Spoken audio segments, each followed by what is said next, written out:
Good afternoon. My name is Tyler Bonnickson, and I'm giving my first Who Am I speech as an introductory speech. I've chosen this layout as more of a homey effect, if you would. One of our rooms here in the paramedic program at SCC, we are able to make an apartment type atmosphere to essentially have students feel what it's like to enter somebody's home and take care of them. Paying attention to glassware and things like that, heavy equipment, moving about the person's place, and essentially not wrecking any of their personal belongings. So I want to start out and say, the purpose behind this speech is twofold. One, per our instructor, we have to give a speech that is an introductory speech, and we need that for a grade. Secondly, is I, again, would like to have people know more than meets the eye.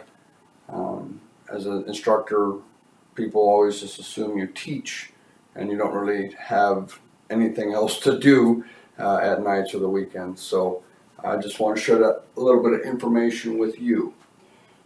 First thing is I'm a father. I'm a father to a very sweet 7-year-old boy. I'm divorced. His mother and I divorced when he was just about 18 months old. He's now 7, so as you can tell, most of his life has been growing up with a two-parent, two-home type family situation. And despite it all, he has become amazingly, I would say, resilient. He's had to learn some things in his life aren't exactly what other kids' lives are. And it's brought about a lot of major talking points for us to help him understand that the way the world works through his eyes maybe isn't the way the world works through everyone's eyes.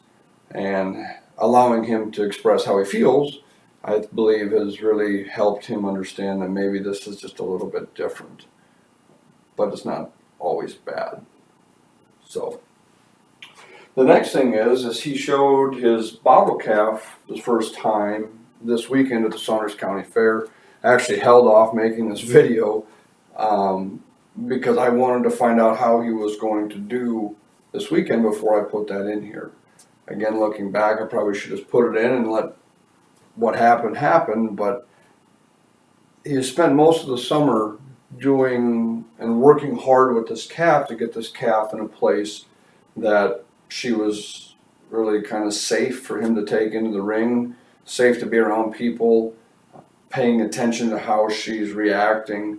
And honestly, the two of them did a fantastic job. As a father of a young son who was his first time ever doing it, I couldn't have been more excited about what him and little Louise, his little female bottle calf, had done this weekend. It was quite exciting. It was fun to watch. There was lots of cheers for them, and he got to do it with two of his other friends and their little bottle calves, and the kids all worked together, and it was fantastic. And as a father, it's seeing your son take responsibility for something and realizing that sometimes life isn't just playing video games. It isn't just about living in the safety and comfort of mom and dad's homes, but that if you work hard towards something, you'll prevail and maybe even have a good time doing it. So that's pretty exciting. I was just real proud of my son. The next thing is that we raise cattle on our own. Both of my parents had farms that they grew up on. My mom grew up in a little town called Sway City, Iowa, out in the country. My father grew up in a little town called Ringsted, Iowa. And we ended up, mom and dad settled in Ringsted and bought a grocery store. Well, dad had told me that we probably shouldn't own a grocery store as we got older. And his father told him, well, don't ever farm and raise cattle. So here I am, was then 36 years old, branching out and buying my own cattle. I didn't really have any help from anybody, so I went down to the sale barn and purchased 2 little female calves from the sale barn. And now here we are a year later hoping to breed those cattle and at some point have a successful operation. Maybe seems kind of weird that an instructor would find that enjoyable, but honestly, it's one of those things I've had in my mind since I was little. I always wanted to have my own cattle business, farming, and was never really given the option to because mom and dad went into the business side of things as far as owning their own grocery store, whereas my grandparents farmed. And I always felt like I myself would have been a lot happier on the farm growing up. Wasn't how it worked out, but yet I never let go of the dream, and we're actually moving forward, which is pretty cool. My son is just as excited about them as I am, so it's fun to have that legacy starting, I guess, when others have told you that maybe that's not something you should do. So hopefully within the next 2 to 5 years, we have some babies running around, and our cattle operation will have grown up to hopefully 20 to 25 head. Currently we're at 10, so that's kind of a stretch, but if things work out like they're supposed to, who knows? I'm pretty excited about the opportunity. I'm an instructor here at SEC. I got into teaching about 4 to 6 years ago. I've been teaching here full time since 2015. Before that, I taught for Creighton University as an adjunct instructor for about 3 years. And being here, the atmosphere is so much different than it was there.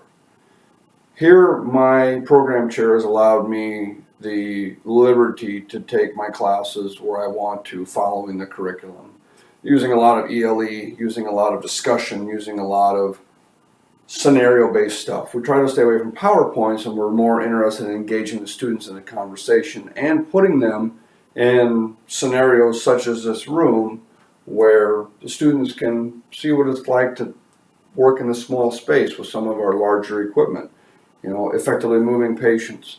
And the reason why I got into instructing was that I had worked with, when I was out in the field, with some brand new EMTs and paramedics, and I felt that their education was lacking. I really felt like we were missing something in our educational process. And it turns out most places train EMTs and paramedics, whereas we here at SEC, especially in my class and our program, we are very, very in tune to educating, that we want paramedics and EMTs to be educated providers and not just trained providers. Education helps build that critical thinking skill that's important to be in the MS field, and with training you just don't get that. So that's kind of my why. I'm all about my son, I'm all about my cattle, I'm all about teaching. I still get to work as a volunteer paramedic for a rescue squad in northern Saunders or central Saunders County.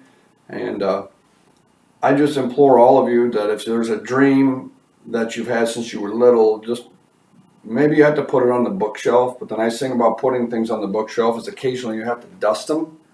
So that's a reminder that that dream is still there. So thanks for watching, and go find your why.